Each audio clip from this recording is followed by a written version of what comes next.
এই বুদ্ধি হলো সততার বুদ্ধি, ন্যায়ের বুদ্ধি, ইনসাফের বুদ্ধি, মানুষকে ঠকানো বুদ্ধি নয়। আর আজকের যখন মানুষ একজনকে আরেকজনকে ঠকায়, তখন আরেকজন মানুষ বলে দেখছো এর বুদ্ধি কত। আমি কোনোদিন বলি না হের বুদ্ধি, হের বুদ্ধি হলো সব শয়তান্না বুদ্ধি, ঠিক না বেটি? আল্লাহি মিনাশ শাইতানির রাজিম, বিসমিল্লাহির রহমানির রহিম। قد أفلح من تزكى وذكر اسم ربه فصلى بل تؤثرون الحياة الدنيا والآخرة خير وأبقى صدق الله العظيم। এর আক্ষরিক অনুবাদ হলো সফল কাম হয়ে গেল।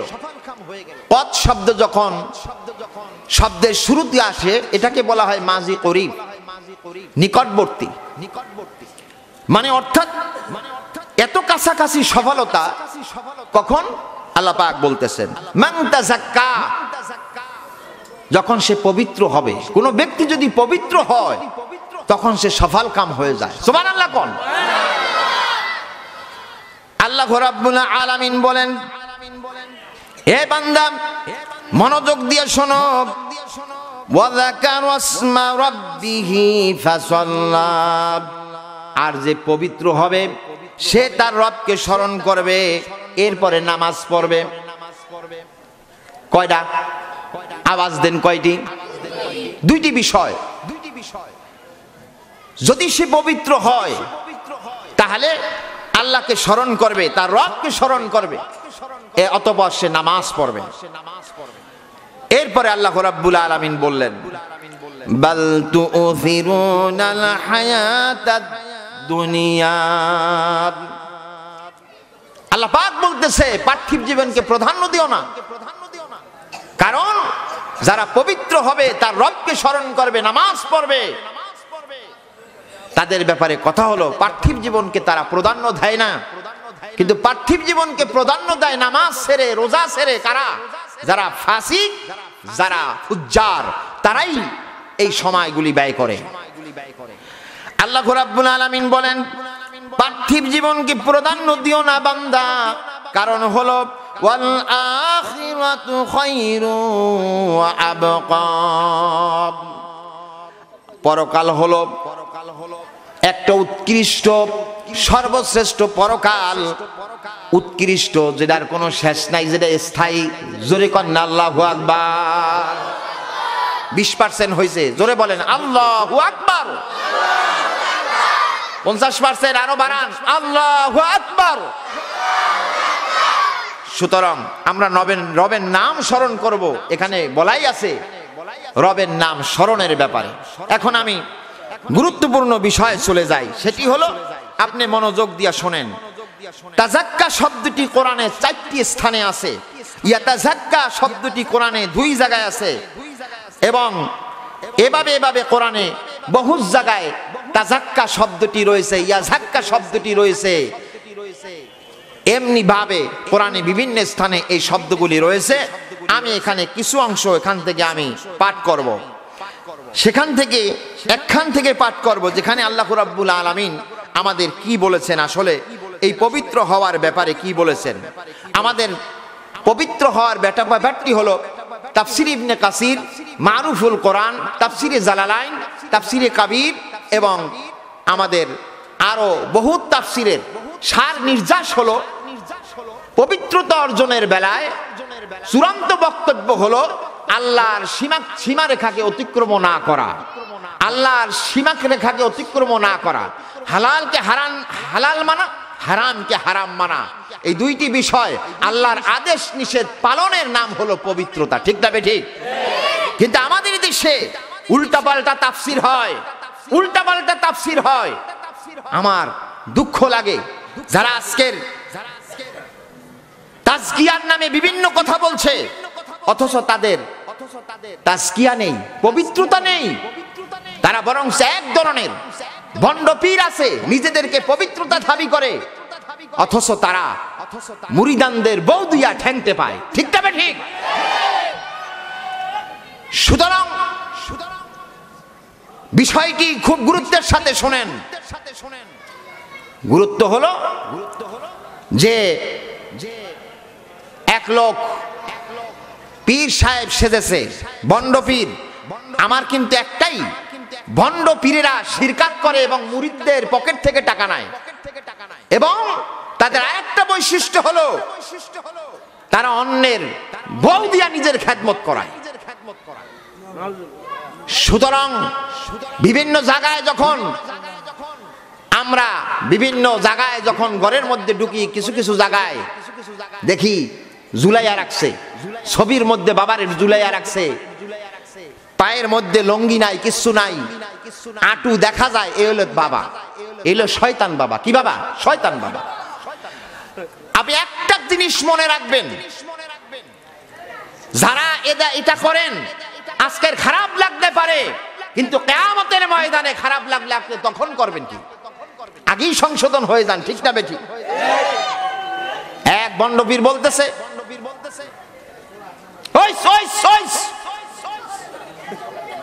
এখন নাসির হুজুর ওখানে উপস্থিত ছিল। নাসির হুজুর একজন বুদ্ধিমান লোক ছিল, বলল যে হুজুর আপনি ওই সইস করলেন, কারণটা কি? কয় আমার খেতে, আমি যে একটা ক্ষেত আছে আমার বাড়িতে, এটার মধ্যে গরু ঢুকছে, আমি এর লগে গরু খেদাইলাম। নাসির গাজী বলতেছে ঠিক আছে, কালকের আমার বাসায় আপনার দাওয়াত। এই শব্দ হবে না, একদম শব্দ হবে না। নাসির গাজী বলতেছে আপনার দাওয়াত। পীর সাহেব সেখানে উপস্থিত হয়েছে।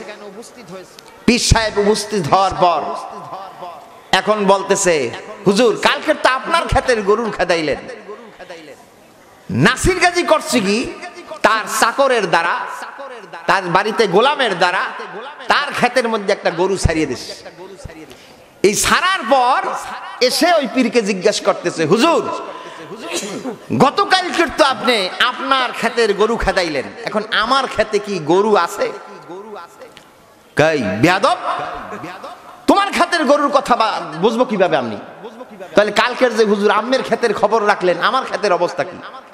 কয় তুমি বুঝবা না, এটা হইলে মারিফতি, ব্যক্তিগত মারিফত। কি গত? ব্যক্তিগত মারিফত। সব মারিফত ব্যক্তিগত হয়ে গেছে।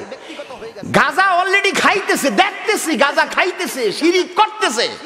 আমরা যখন প্রশ্ন করি আপনি কেন গাঁজা খান, শিরিক করেন, বলে এটা অন্য জিনিস হুজুর, এই লাইনে আপনি নাই।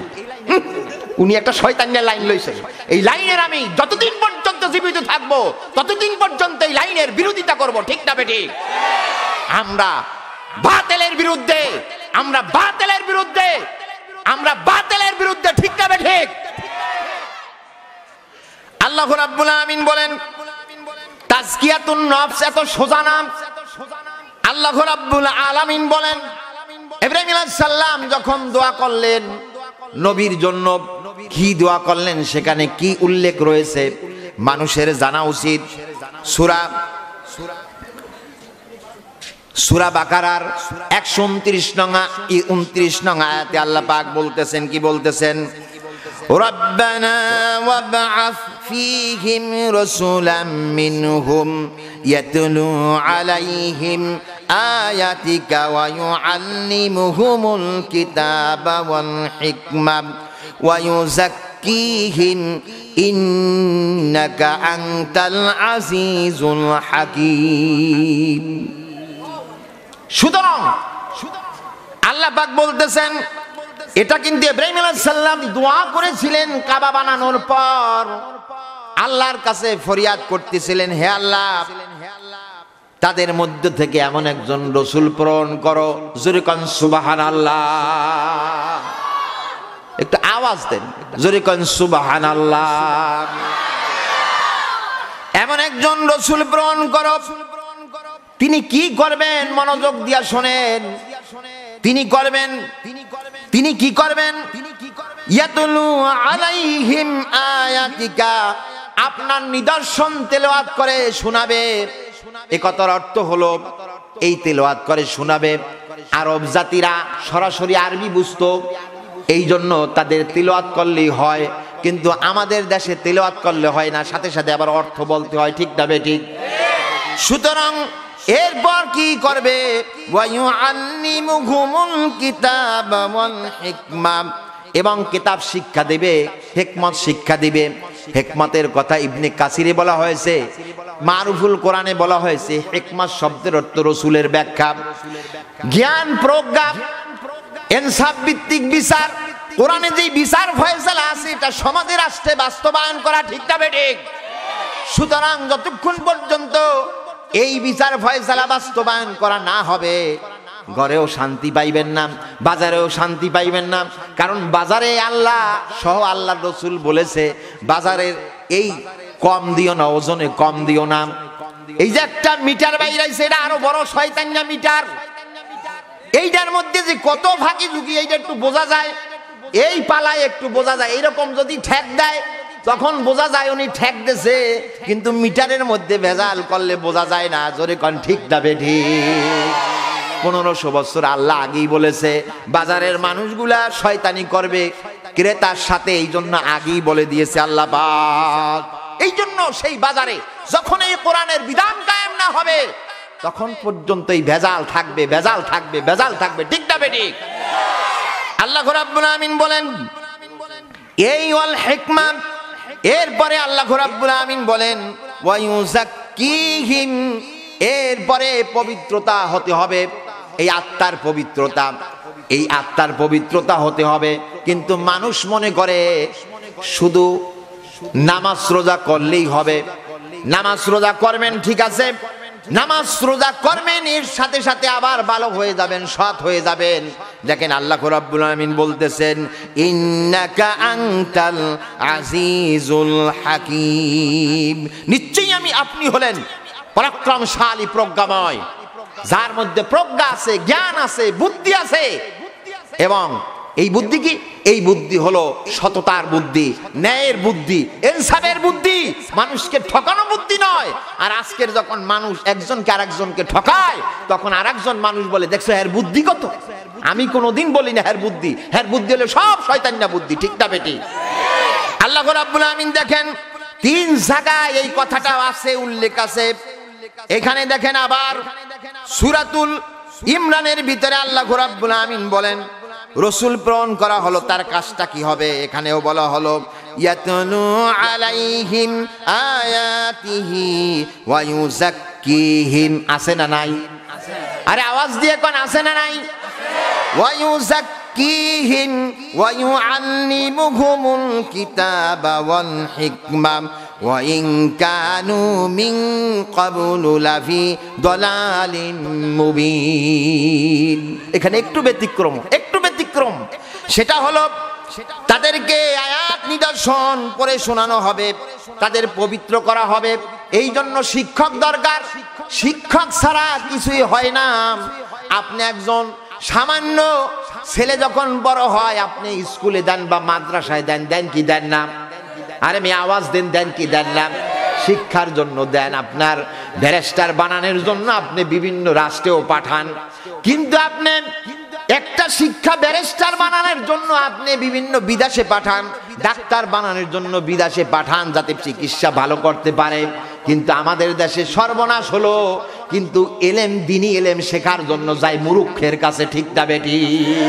দিনী এলেম সর্বশ্রেষ্ঠ, কিয়ামতের ময়দানে সর্বোৎকৃষ্ট, যেটার জীবনের কোনো শেষ নাই। এই জীবন অতিবাহিত হবে সেটা শিক্ষার জন্য, আমল করার জন্য। কোনো বড় বিজ্ঞ কোনো ডাক্তারের কাছে যাওয়া হয় না, ঠিক না বেটি? এই জন্য গোমরা হয়ে গেল মানুষগুলা। এই জন্য দেখেন এখানে শুধুমাত্র আজগুবি কথা শুনলে হবে না। আমাদের দেশে আজগুবি কথা শোনার জন্য মানুষ ওস্তাদ, কিন্তু কোরআন শোনার জন্য ওস্তাদ না। কোরআন হইল শক্ত শক্ত কথা, কারণ এই শক্ত কথা চাই না। সুদখোরদের সাথে যখন কোরআনের বিধান মিলে যায় সুদখোরেরা কোরআন শুনতে চায় না। ঘুষখোরদের সাথে যখন কোরআনের বিধান মেলে তখন ঘুষখোরেরা কোরআন শুনতে চায় না। বেপরদা মহিলার সাথে কোরআনের আয়াত যখন মিলে যায় তখন এই বেপরদা মহিলারা তখন কিন্তু ভালো লাগে না। জোরে কোন ঠিক না বেঠিক? আওয়াজ দিয়ে কোন ঠিক না বেঠিক? আল্লাহ রাব্বুল আলামিন আবার সূরাতুল জুমার ভিতরে আবার একই কায়দায় বলেছেন, আল্লাহ রাব্বুল আলামিন বলেছেন, দেখেন নবী প্রেরণ করার উদ্দেশ্য কি আজকের বোঝে নেন ঠিক মতো। আয়াত তেলাওয়াত করতে হবে। আমাদের দেশে আয়াত তেলাওয়াত কইরা কইরা মানুষদেরকে বুঝায় না, শুদ্ধ আন্তাজে কথা কিছু কয়, কিছু আন্তাজে কথা কয়, যেইগুলির কোনো কিছু কিছু কথা আছে আল্লাহর চাইতে বড় হইয়া যায়, নবীর চাইতে বড় হয়ে যায়, ঠিক না বে ঠিক? একজনের ওয়াজ শুনলাম, এক অলি বলে রাত থেকে বের হয়ে গেছে, বের হওয়ার পর তার পিছনে বলে তার খাদেম দৌড় মারছে।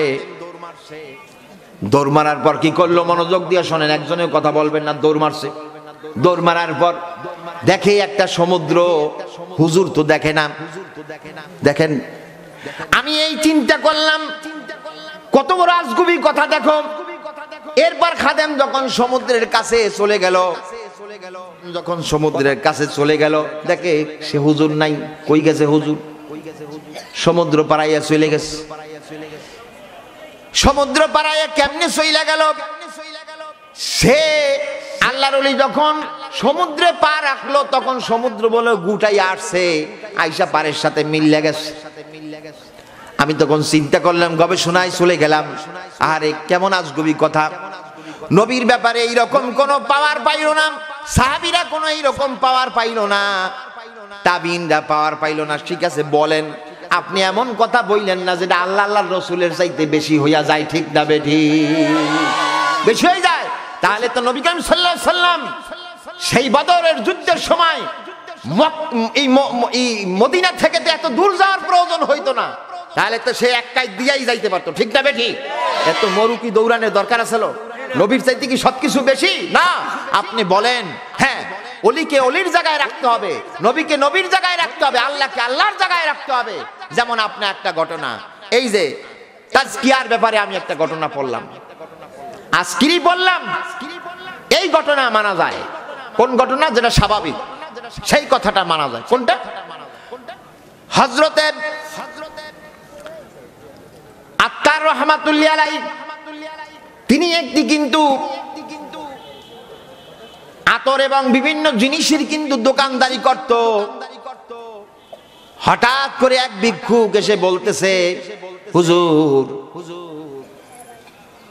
আমারে কিছু ভিক্ষা দেন। কি দেন? ভিক্ষা দেন, আমারে কিছু ভিক্ষা দেন। কিন্তু সে মনোযোগ দেয় নাই, হযরতে আত্তার রহমাতুল্লাহ আলাইহি মনোযোগ দেয় নাই। তখন সে বলতেছে, ভিক্ষুক বলতেছে, হুজুর আপনার কি মরণ হবে না? আপনি আমাকে কিছু ভিক্ষা দেন। হযরতে আত্তার রহমাতুল্লাহ আলাইহি বলতেছে, আমি তো মরবো, তুমিও মরবা। তাহলে এটা কেমন কথা বলতেছে? আপনি কি মরবেন না? আমিও মরবো, তুমিও মরবো, তুমিও তো মরবে, আমি তো একাই মরবো না। তখন তিনি বলতেছেন, ভিক্ষুক বলতেছে, হুজুর আমি মরবো, কিন্তু আমার মতো আপনি মরতে পারবেন না। আল্লাহু আকবার কোন, আরো জোরে কোন আল্লাহু আকবার। আমার মতো আপনি মরতে পারবেন না। এরপর ভিক্ষুক শুয়ে গেল, জিকির করতেছে, লা ইলাহা ইল্লাল্লাহ। জিকির করেন, লা ইলাহা ইল্লাল্লাহ, আওয়াজ দিয়ে,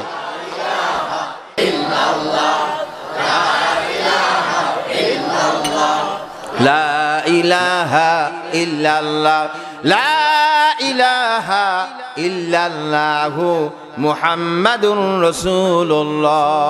এই জিকির করতে করতে মারা গেছে। হযরতে আত্তার রহমাতুল্লাহ আশ্চর্য হয়ে গেছে, আরে কেমন একজন লোক, এইভাবে তো আমি মরতে পারবো না। এরপর তিনি তখন তার এক ওস্তাদের কাছে চলে গেলেন। এরপরে ওস্তাদের কাছে চলে গেলেন হযরতে আত্তার রহমাতুল্লাহ আলাইহি। এরপর শিক্ষক ধরছে, শিক্ষক ধরার পরে তিনি কোরআন শিখছে, হাদিস শিখছে। এরপরে একজন তিনি বড় আলেম হয়েছেন এবং তার জীবনীতে দেখবেন তিনি তখন কোরআন গবেষণা শুরু করছে, হাদিস গবেষণা শুরু করছে। এরপর তিনি মহা একজন সাধক হয়ে গেছেন। জোরে কন্যা সুবহানাল্লাহ। এইটা মানা যায়, অন্যটা মানা যায় না। কিন্তু আমাদের সমস্যা হলো কোথায়? আমাদের সমস্যা হলো আমরা এমন কিছু আজগুবি কথা বলি যেটা মানা যায় না। যাই হোক, আমি আমার এই কথার ভিতরেও দেখেন এখানেও সেই কথাটি রয়েছে যে নবী আসলে কি শিক্ষা দেবে। আজকের তো শিক্ষা লাগে না, অথচ রাসূল সাল্লাল্লাহু আলাইহি সাল্লাম বলেছেন বুইস্তু মুআল্লিমান, আমি শিক্ষক হিসেবে তোমাদের কাছে প্রেরিত হয়েছি। কিন্তু আজকের কিছু কিছু লোক, কিছু কিছু যুবক বের হয়েছে, তাদের শিক্ষা লাগে না, এরকম টাচ মোবাইলে তারা সব কিছু পেয়ে যায়। আমি কোনো জিনিসের কিন্তু বিরোধিতা করি না, এটা খুব দুঃখজনক বিষয় হলো তারা আপনার সঠিক যে কথাটি আমরা সেটা প্রয়োগ করি না। আমরা একজনকে আর একজনকে প্রতিদ্বন্দ্বিতা ভাবি, আমরা একজনকে আর একজনকে প্রতিদ্বন্দ্বিতা ভাবি, আমরা হিংসা করি একজনকে আর একজনকে। এই হিংসা পন্থী হওয়ার কারণে আমাদের হিংসা হয়েছে। আমি প্রায় ওয়াজে একটি কথা বলি, আপনার প্রত্যেকটা হক্কানি পন্থীর মধ্যে কিছু ভালো গুণ আছে না নাই? সরমনার মধ্যে ভালো গুণ আছে, তাবলিগের মধ্যে ভালো গুণ আছে, শশিনার মধ্যে ভালো গুণ আছে, কমিয়ার মধ্যে ভালো গুণ আছে, আলিয়া কিছু মাদ্রাসার ভালো গুণ আছে। এই গুণগুলি দিয়া নিজেকে সাজান, ঠিক না বেঠিক? জোরে কান, ঠিক না বেঠিক? এই গুণ দিয়ে নিজেকে সাজান, তাহলেই আপনার আত্মা পবিত্র হবে। সকল কলুষতা দূর করেন। আত্মা যে পবিত্র হওয়ার সবচেয়ে সুন্দর একটি তালিম হলো আপনি সবকিছু খারাপই ডিলিট করতে হবে। যদি যতক্ষণ পর্যন্ত আপনি খারাপই ডিলিট করবেন না, আপনার অন্তর্কণ থাকতে গিয়ে একটা মানুষকে যখন রিসিপশন করবেন তখন আপনার দায়ী আল্লাহর কাজ হয়ে যায়, সঙ্গে সঙ্গে সেই মানুষটিকে হাসি খুশি ভাবে রিসিপশন করেন। কিন্তু আমাদের দেশে একটু শিক্ষিত হইলে গেলেই বাস একটা কিছু ইংরেজি জানলে, আরে মেয়ে কিছু আরবি জানলি কি জানি হইয়া যায়।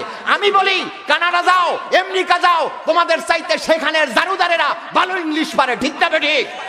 মক্কায় যাও, মদিনা যাও, যারা ঝাড়ু দেয় তারা ভালো আরবি জানে, তাদের কাছে যাও, তারা অহংকার করে না, তোমাদের চাইতে আমার চাইতে ভালো আরবি জানে।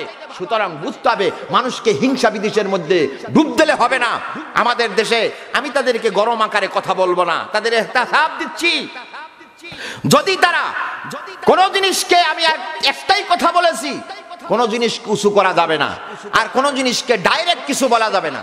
এদেশে মিলাদ আবিষ্কার হয়েছে, ডাইরেক্ট সেটাকে না বলা ভালো। আপনি তার মধ্যে কাজ করতে হবে, তার মধ্যে কাজ করে বুঝাতে হবে।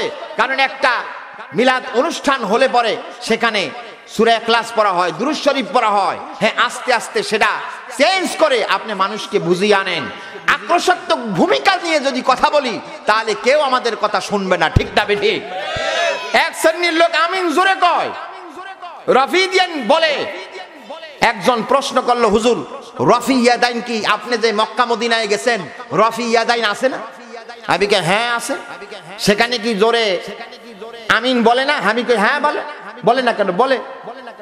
তাহলে আমরা যে বিভিন্ন জায়গায় যখন বলি আমাদেরকে এরকম করে কেন? আমি কি এটা করে দোষের কারণে। নিজের জিনিসটাকে সবাই বড় করে দেখে, নিজের জিনিসটাকে সবাই বড় করে দেখে। আজকে সূক্ষ্ম কয়টা কথা শোনেন। আমিন জোরে বলা, রফিয়া দাইন, এটা নবী করছে কি করে নাই? আপনি করেন সেই পরিবেশে, মক্কায় করেছে সেই পরিবেশে, সেখানে লক্ষ লক্ষ লোক করে। আর এখন যদি একটা মসজিদে সেখানে করে না, তাহলে আপনি সেখানে করেন কেন?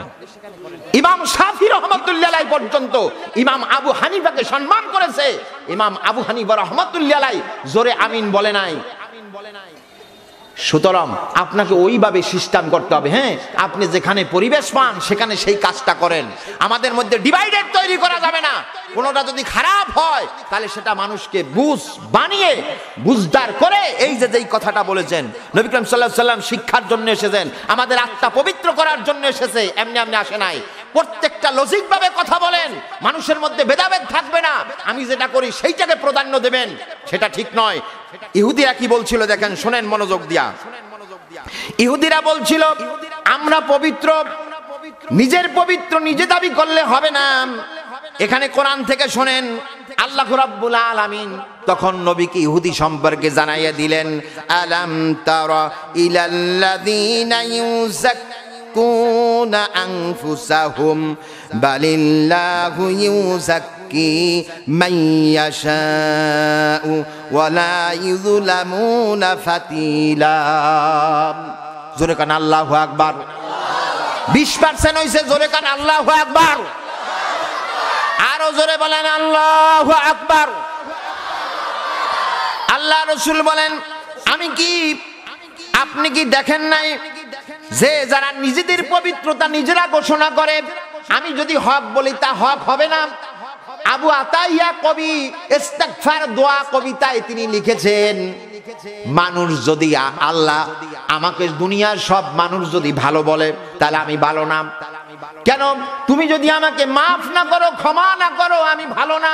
দুনিয়ার মানুষ যদি আমাকে ভালো কয় তাহলে এটা ভালো না। আল্লাহ তুমি যদি আমাকে ক্ষমা করে ভালো বানাও তাহলে আমি ভালো মানুষ। ঠিক না ঠিক? আমাকে তো মানুষ ভালো বলতে হবে। সুতরাং নিজেদের পবিত্রতা নিজেরা ঘোষণা করে। দেখবেন এক শ্রেণীর লোক গাঞ্জাও খায়, নামাজও ভালো মতো পড়ে না, অথচ এ আইসা লেকচার মারে, হুজুর নামাজ না পড়লে কি হয়েছে, আমি একটু সামান্য গাঁজাটা নিয়ে কি আমার ঈমান নষ্ট হয়ে গেছে কিনা। কত বড় শয়তানের শয়তান! আরে তুমি এমন ধরনের খারাপই কথা বলতেছো, আবার কয় আমার ঈমানও আছে। আমি কেমনি ঈমান আছে? নামাজ যদি না পড়েন, রোজা যদি না রাখেন, আল্লাহ এই যে হুকুমগুলি সীমা লঙ্ঘন করলেন, তাহলে আপনি তো একজন পাপী। তাহলে আপনি আবার নিজেরে ভালো বলেন কেমনে? ইহুদিরা যেমন নিজেদেরকে ভালো বলছিল, আল্লাহ জবাব দেয় না, হে রাসূল আপনি কি দেখেন নাই তারা নিজেদের সার্টিফাই নিজেদের করতেছে আমরা পুত পবিত্র। বালিল্লাহু ইউযাক্কি মাইয়াশা ওয়ালা ইযলামুনা ফাতিলা।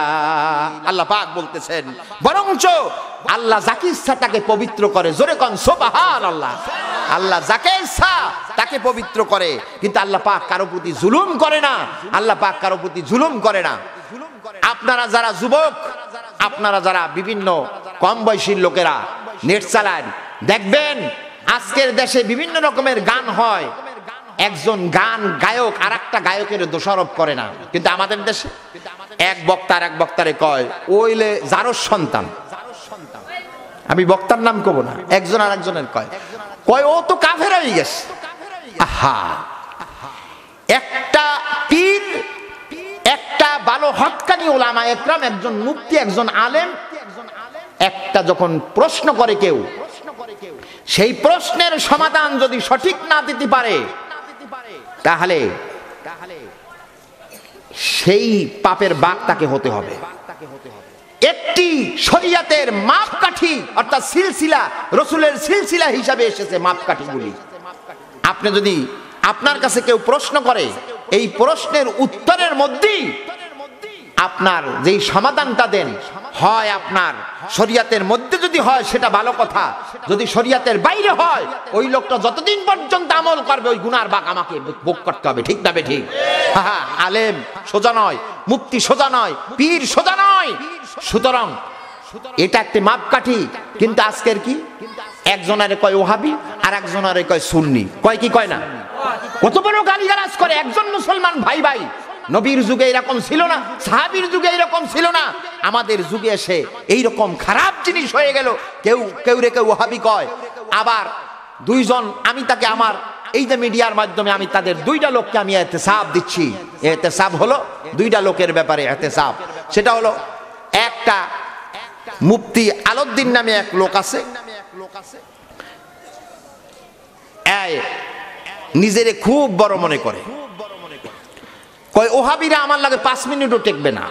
যদি কয় নাউজুবিল্লাহ, আমি তাকে বলি আপনি যদি কোরআন গবেষণা, আমি ভদ্রতার সাথে বলতেছি, আপনি যদি কোরআন হাদিস রিসার্চ করেন তাহলে একজন এই পন্থী করে দেশটাকে শেষ করে দিয়েন না। সুতরাং রাসূল সাল্লাল্লাহু আলাইহি সাল্লাম এইরকম করে নাই, সাহাবারা এইরকম করে নাই, নিজেকে নিজে জাহের করে নাই।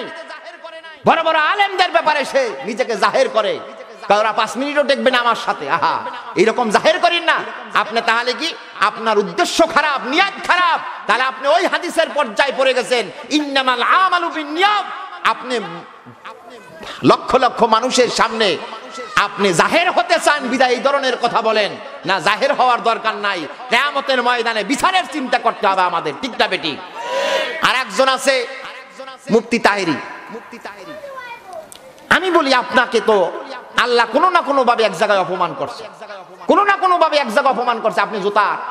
আপনাকে জুতা পিটা করছে, কিন্তু এর আগে যত আলেম ছিল, আজকের বিভিন্ন দেশ বিভিন্ন জায়গায় মানুষ ওয়াজ করে, কই তারা তাদের তো জুতা পিটা করে না, করছে? বলতেছি না, আমি বলতেছি সেই তাজকিয়া, আপনি যে পবিত্রতা হবেন আত্মার পবিত্রতার ব্যাপারে বলতেছি।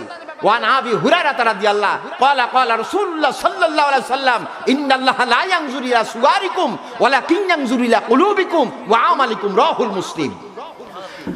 আবু হুরায়রা বলতেছে আল্লাহ নবী বলল ইন্নাল্লাহা লা ইয়ানজুরু ইলা সুওয়ারিকুম, তোমার চেহারা আকৃতি আল্লাহ দেখবে না, তোমার কলবের আমল দেখবে। কি দেখবে? জোরে কোন কি দেখবে? কলবের আমল দেখবে।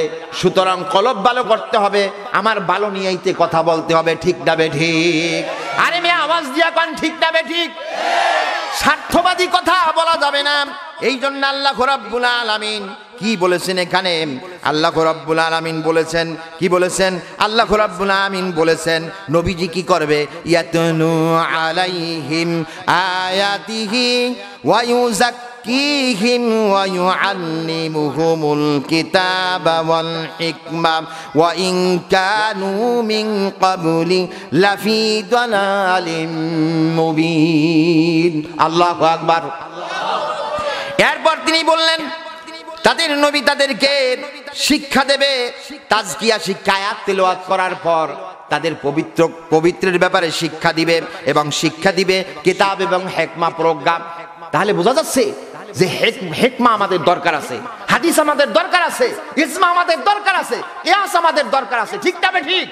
তাফসীর বুঝতে হবে, জ্ঞান প্রজ্ঞা এগুলি না বুঝলে তো আপনি ফতোয়া দিতে পারবেন না।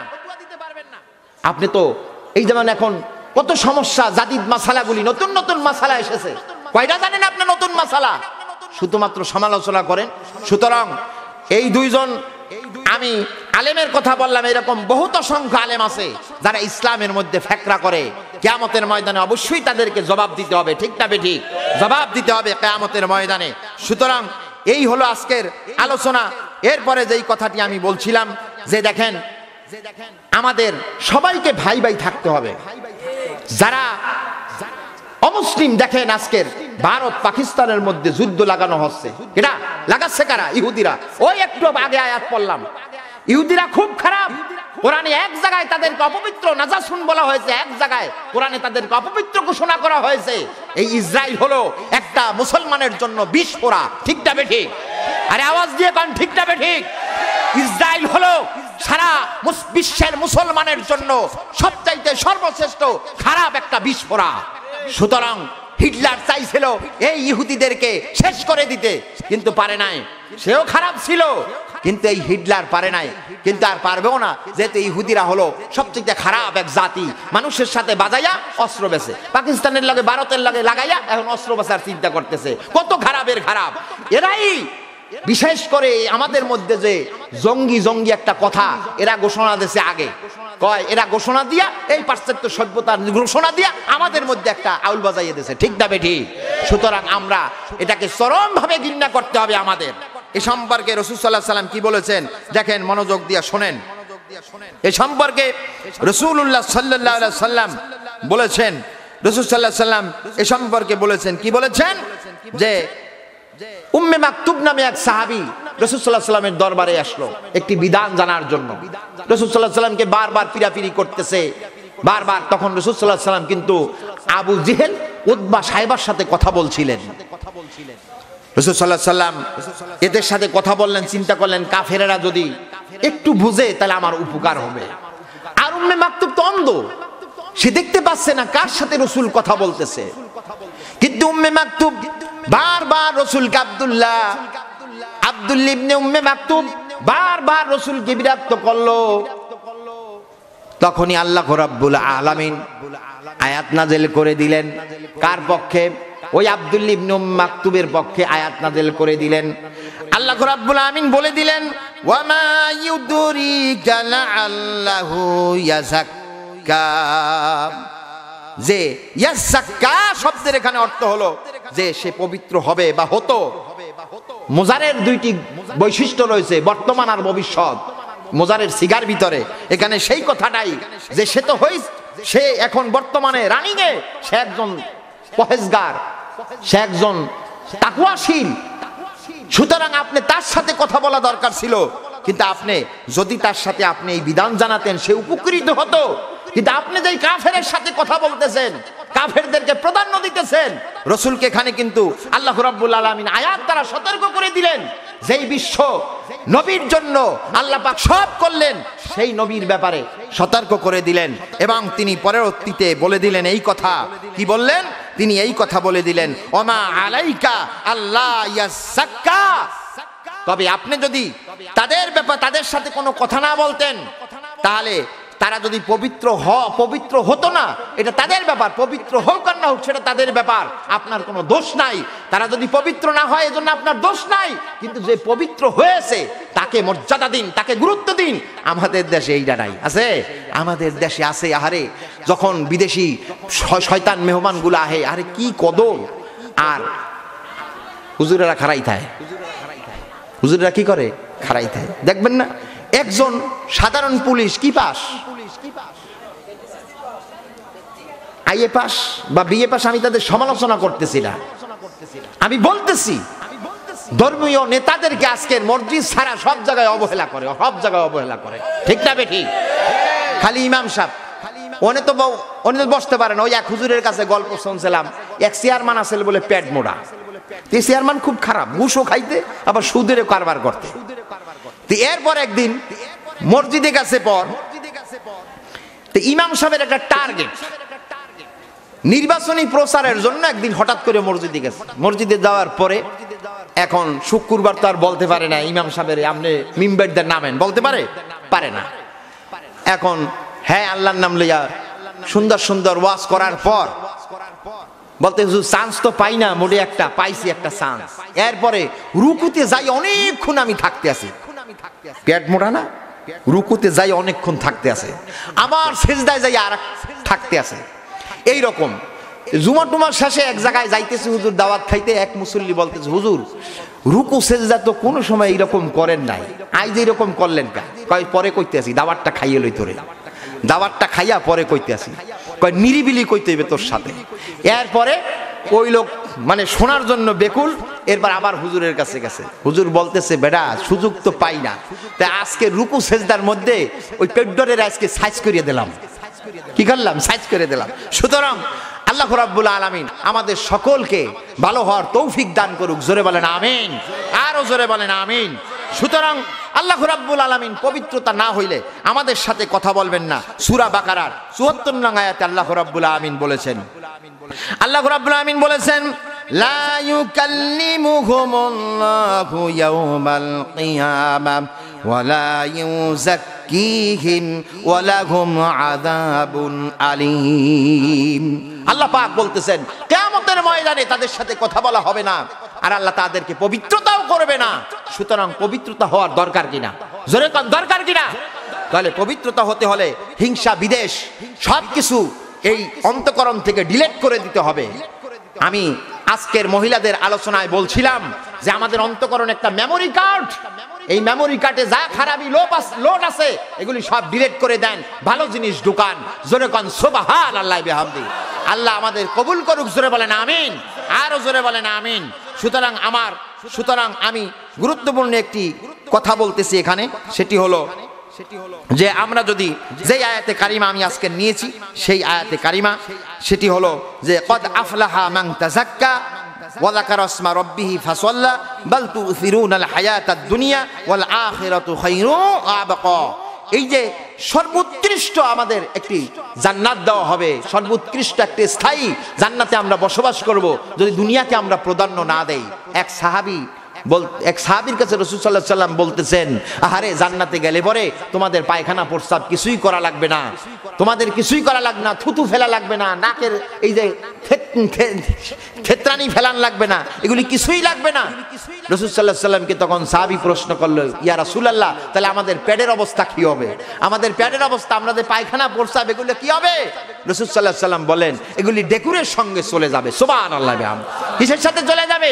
ডেকুরের সাথে চলে যাবে। এই জান্নাত পাওয়ার জন্য আমাদেরকে পন্থী দরকার নাই। আমরা সকল ভালো ভালো যারা হকপন্থী আছে তাদের ভালো ভালো গুণগুলি নিয়ে আমাদের জীবন সাজাই। কি করি? আমাদের জীবন সাজাই, তাহলেই আমরা সফল কাম হব। দেখেন একটি ঘটনার মাধ্যমে আমি আজকের আলোচনা শেষ করব। তাদের নফসে কত ভয় ছিল আর আমাদের নফসে কি অবস্থা, কি অবস্থা আমাদের। হযরত ওমর রাদিয়াল্লাহু রাতের বেলায় ঘটতেছে। ও মহিলারা মনোযোগ দিয়া শোনো, রাতের বেলায় ঘটতেছে।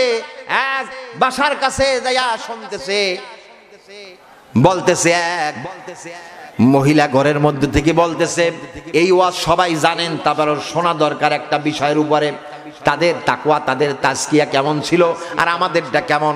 নগদ পাল্টা যায়, চা খাইয়া, এক কাপ চা খাইয়া ইমান বিক্রি করে, আছে না নাই? জোরে কান আছে না নাই?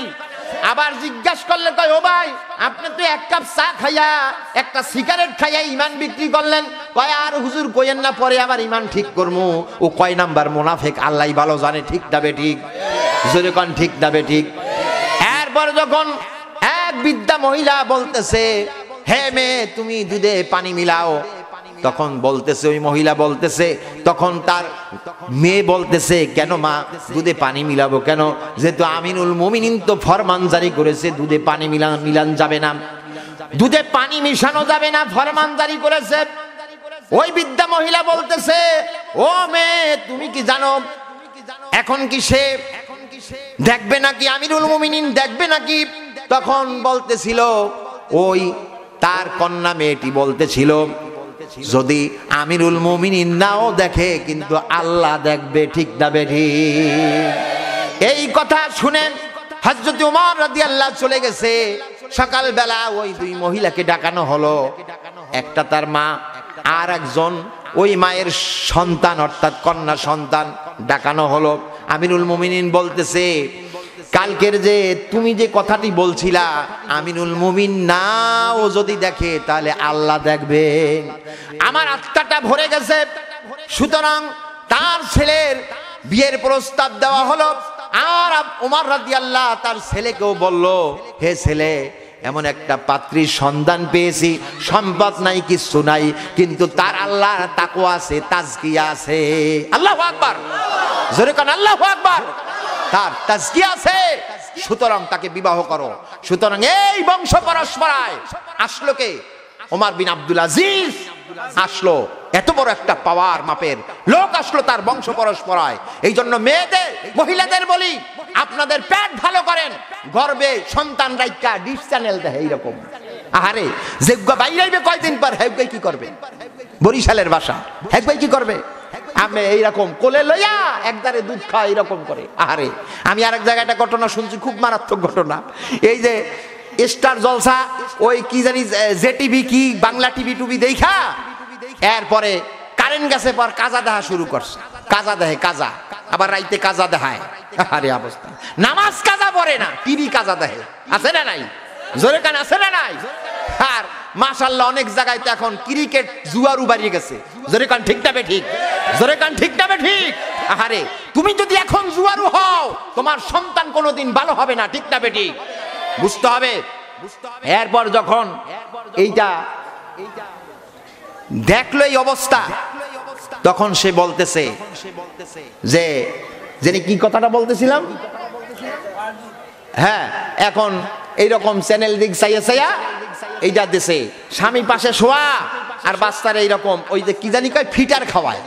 তো এই ফিটার খাওয়াইয়া বাচ্চার মুখ রাইখা স্বামীর মোহে দিচ্ছে।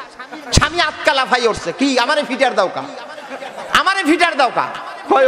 আমি তো টিভির দিক চাইয়া আসলাম, দেখি নাই, এই জন্য ফিটার তোমার মোহে চলে গেছে। বুঝেন না কথা? আরে মহিলারা ভালো হও, আল্লাহ রাব্বুল আমিন তোমাদের জানি হেদায়েত দেয়। জোরে কোন আমিন। সুতরাং দেখেন, এর ছেলেই ওমর রাদিয়াল্লাহু ছেলে আব্দুল্লাহ ইবনে ওমর। এই আব্দুল্লাহ ইবনে ওমর রাদিয়াল্লাহু আনহু কি করেছে দেখেন।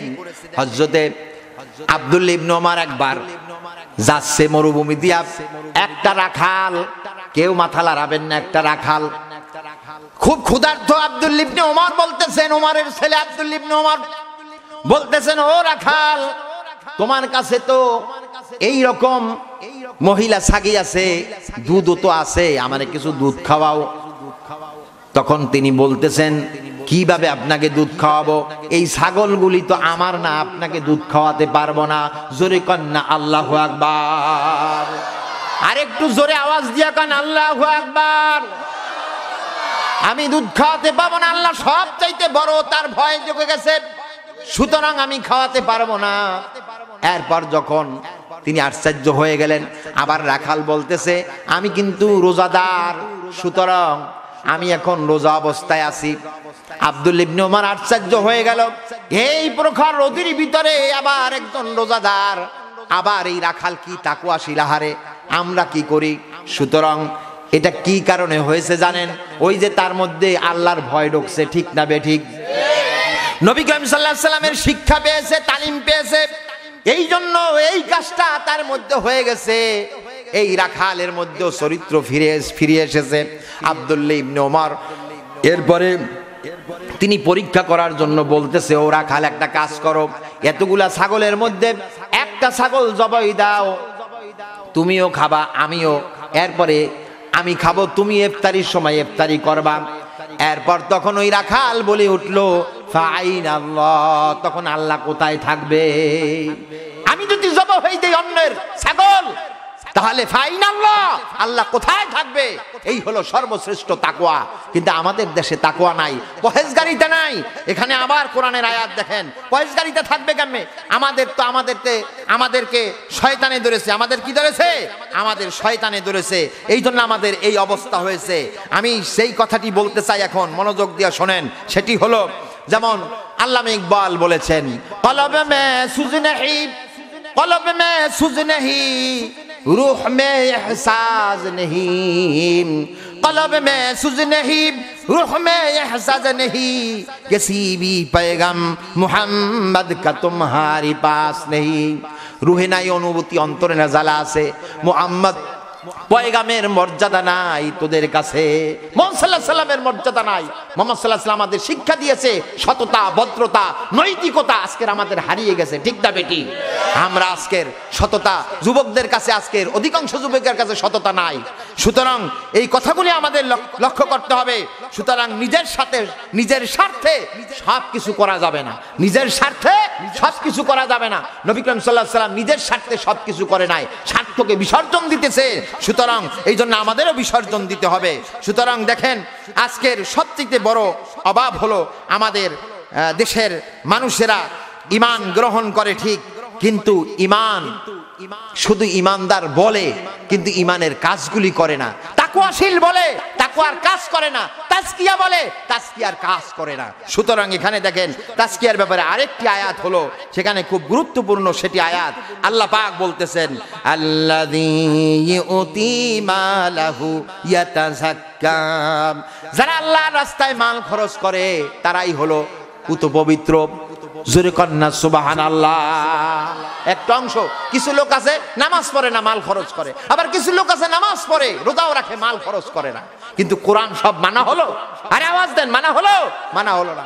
আমি আমার বক্তব্যে বলে থাকি, একটা বখিল আছে, কত নাম্বারের যে বখিল, একটা জোতা পায় দেয়, এটা 2-3 বছর হয়ে গেছে, তার কাটা মারতে মারতে আর জায়গা নাই জুতার মধ্যে। এক যুবক কয়, এই লোকটা তার কাটা মারাই জুতা পরবে সারা জীবন, এটা একটা কথা। এরপর করছে কি, এই যুবক একটু শয়তান টাইপের আসলো, এই করছে কি, এর জোতা সরাইয়া, মানে এর জোতা জোড়া সরাইছে কোথায়, মানে খালে ফালাই দিছে। এই খালে ফালানোর পর ভালো একটা জোতা, মাতবারের জোতাটা হের কাছে রাখছে। মাতবার তো খালি পায়ে গেছে, বোঝেন না? মাতবার হইলে বোঝেন না অবস্থা কি। এরপর মাতবার গোসায় রাগে গেছে গা, যাওয়ার পরে এরপর এই বকিল ভালো জোতা পাইয়া খুশি, ভালো জোতা পাইয়া খুশি, মনে মনে খুশি হয়েছে। খুশি হইলে কি হইবে? পরে তো আযাব আইতে আছে। এখন তো মানুষ অপকর্ম করে, বোঝে না, কিন্তু পরে যখন কবরে গুরজার বাড়ি খাইবে, ওই সময় সে চিন্তা করবে, আরে কামটা করলাম কি, হুজুরেরা যা কইছে তোকে একটা আমল করি নাই, এই জন্য গুরজার বাড়ি খাবে। সুতরাং এ থেকে শিক্ষা গ্রহণ করা উচিত। এরপরে মাতবারের কাছে পৌঁছে গেল সেই সংবাদ যে হ্যাঁ, জোতা কার পায়? জোতা হইল অমুক, ওই যে সমাজের মধ্যে যে বখিল, এর পায় এই জোতা, মাতবারের জোতা। এখন মাতবারে ডাকছে, মাতবারে তেমনি ওই বখিলটার উপরে রাগ, কারণ সমাজের জন্য কাজ বাজে 1 টাকাও দেয় না। চান্স একটা পাইছে না, এই কথা কয় না, চান্স পাইছে না, চান্স পাইছে ঠিক মতো, বিচার এখন দ্বিগুণ। মাতবারের কাছে আসছে পর কি, এই জোতা কই পাইলা? কইতাছে, মাতবার সাহেব, এই জোতা তো আমি আসলে ইচ্ছা করিয়া নি নাই, আমি যে জায়গায় জোতা জোড়া রাখছি আমার জোতা পাই নাই, এই জন্য ওই জোড়া পাই দিয়ে আসছি। কয়টা কি হইছে? এটা কি ইনসাফ হয়েছে? অনেক সময় দেখবেন নিজে ইনসাফ করে না, কিন্তু বিচারটার সময় ইনসাফ, বুঝেন না কথা? ইনসাফ বিচার করতেছে, এরপরে ইনসাফ বিচার কি, এরপর বিচার শুরু হয়ে গেছে। কয় এই যে জুতা আমার তুমি পায়ে দেছো, আমি একটা মাতবার মানুষ, আমি মাতবার হইয়া খালি পায় সেখান থেকে আসছি, সুতরাং তোমার এই রকম আমাকে 2 জোড়া জুতা কিনে দিতে হইবে। জিম দিয়া ঠাস করে পড়ে গেছে কৃপণ বেড়ায়, বুঝেন না? কৃপণ লোক যদি টাকার কথা কয়, এই দেখবেন আম্মের সাথে সাক্ষাতে নাই, ঠিক না বেঠিক? এরকম এই কৃপণ লোক ঠাস করে পড়লে হবে না, মাতবার কয় জুতা দিতেই হবে। যাও বাড়ি বিমর্ষ অবস্থায় গেছে, স্ত্রী জিজ্ঞাসা করতেছে তোমার মনটা খারাপ কা? কয় কইও না, আমার আজকের জুতা যদি নিজে এক জোড়া কম দামেও কিনতাম তবু ভালো ছিল, জরিমানা হইতো না। আজকের মাসবারের জুতা আমার গ্রহণ কইরা এই অবস্থায় চলতেছে। সুতরাং এরপরে এই জুতা আবার কোথায় গেছে জানো? ওই যে খালে ফেলাইছে, এই জালে যখন বাজছে জাল ছিঁড়ে গেছে। জাল কি করছে? ছিঁড়ে গেছে। জাল যখন ছিঁড়ে গেছে, জালুয়ার আই আবার মাতবারের কাছে নালিশ দিচ্ছে। এখন মাতবারে আরো পাইছে জুতা তো 2 জোড়া, এইবার জাল ওরে কেনামু, আমি ওরে শিক্ষা দিয়ে ছাড়মু, ওরে সমাজের মধ্যে কোনো টাকা পয়সা হয় দেয় না, ওরে শিক্ষা দিয়ে ছাড়মু। এরপরে আবার মাতবারে ডাকছে, এইবার তো জান শেষ। ডাকছে, ডাকিয়ে কয় এই তোমার এই লোহার জুতায় জাল ছেড়ছে, তুমি যদি ওই জুতায় লোহা না মারতা, একজোড়া যদি ভালো জুতা কিনতা, লোহা যদি না মারতা, তার কাটা না বয়তা, এই বেটাকে জাল ছেড়তো। কয় মাতবার সাহেব মাফ করেন, 2 জোড়া জুতা দিছি, আবার আমারে কি করবেন আমি তো বুঝি না। কয় বুঝবা, একটু পরে বুঝবা, একটু পরে বুঝবা। তোমারে এখন এই জাল আবার ডাবল জাল দিতে হইবে তোমারে। এখন কইতেছে আহারে, কানতে কানতে বেড়ায় শেষ। সুতরাং কৃপণ কোনোদিন শান্তিতে বসবাস করতে পারে না, কৃপণ নিজেও খাইতে পারে না, আত্মারেও দিতে পারে না, কবরে চলে যায়। আর কবরে তো কোনো খাওয়ান নাই, খাওয়ান আছে? কৃপণ জান্নাতে প্রবেশ করবে না। সুতরাং আল্লাহ রাব্বুল আলামিন আমাদের সকলকে আমল করার তৌফিক দান করুক, জোরে বলেন আমিন। আখির দাওয়ানা আনিল হামদুলিল্লাহি রাব্বিল আলামিন। আসসালামু আলাইকুম ওয়া রাহমাতুল্লাহি ওয়া বারাকাতুহু।